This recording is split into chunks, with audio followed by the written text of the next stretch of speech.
సంగతి ప్రజలందరూ కూడా గమనిస్తున్నారు. కానీ టీఆర్ఎస్ ప్రభుత్వం ఏర్పడిన తర్వాత 3 సంవత్సరాల కాలం గడిచిపోయినా కానీ ఇప్పటి వరకు ఆ పనుల మీద శ్రద్ధ చూపగా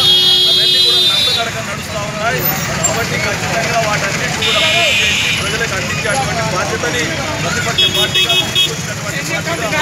ప్రజలకు అందియాలనే ఆలోచనతోని మరి అన్ని పనులని ఈ నష్టనడక నడిచేటువంటి అనేక కోట్ల రూపాయల పనులని పరిశీలించేటువంటి కార్యక్రమానికి శ్రీకారం చుట్టడం జరిగింది. నిన్న ఆళ్లపల్లి మండలం, ఈరోజు మంగూరు మండలంలో పర్యటన చేస్తాను. దీనికి పార్టీ కార్యక్రమం ప్రత్యేకంగా జనం మనం అనే కార్యక్రమం ద్వారా జనం కోసం మనం, జనంలో మనం, అభివృద్ధిలో మనం అన్నింటిలో కూడా కాంగ్రెస్ పార్టీ తప్ప వీళ్ళు మొదటి స్థానం అని చెప్పుకునేటువంటి వీళ్ళు అది చెప్పుకోవడానికి కూడా అర్హత లేదు అని చెప్పేసి ఈ టీఆర్ఎస్ ప్రభుత్వం కానీ కేంద్ర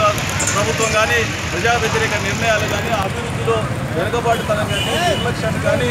మరి ఎత్తి చూపేటువంటి కార్యక్రమం ద్వారా ప్రజల్లోకి డైరెక్ట్గా నేరుగా ప్రజల దగ్గరికి మనం తీసుకొచ్చినటువంటి అభివృద్ధి కార్యక్రమాలు, ప్రజలకు అందించినటువంటి అనేక చట్టాలు, స్వప్లాన్ లాంటి చట్టాలు, 100 రోజుల పని లాంటి అనేక చట్టాలని ప్రజల దగ్గరికి డైరెక్ట్గా తీసుకొని పోవాలని చెప్పేసి ఏదైతే కోడుకూలు ఉన్నాయో కోడుకూలు కూడా 60 చట్టాన్ని తీసుకొని అందించినటువంటి ఘనత కాంగ్రెస్ పార్టీకి ఉంది. కాబట్టి ఇవన్నింటినీ కూడా పెద్ద ఎత్తున ప్రజల్లోకి తీసుకుపోవాలనే ఆలోచనతో ఈరోజు 25 కోట్ల రూపాయలతో ఆ రోజు శంకుస్థాపన చేసుకున్నటువంటి శంకుస్థాపన ఈరోజు మనం చూసుకుంటే 11వ తారీఖు 2014 శంకుస్థాపన ఆనాటి మంత్రివర్యులు మరి బలరాం నాయక్ గారు, రామిరెడ్డి వెంకటరెడ్డి గారిని తీసుకొని శంకుస్థాపన చేసుకున్నటువంటి ఈ కార్యక్రమం ఇప్పటి వరకు కూడా ఎప్పుడో పూర్తి కావాల్సినటువంటి ఈ మున్సిపాలిటీకి సంబంధించినటువంటి డ్రింకింగ్ వాటర్ ప్రాజెక్టు ఎప్పటి వరకు లేక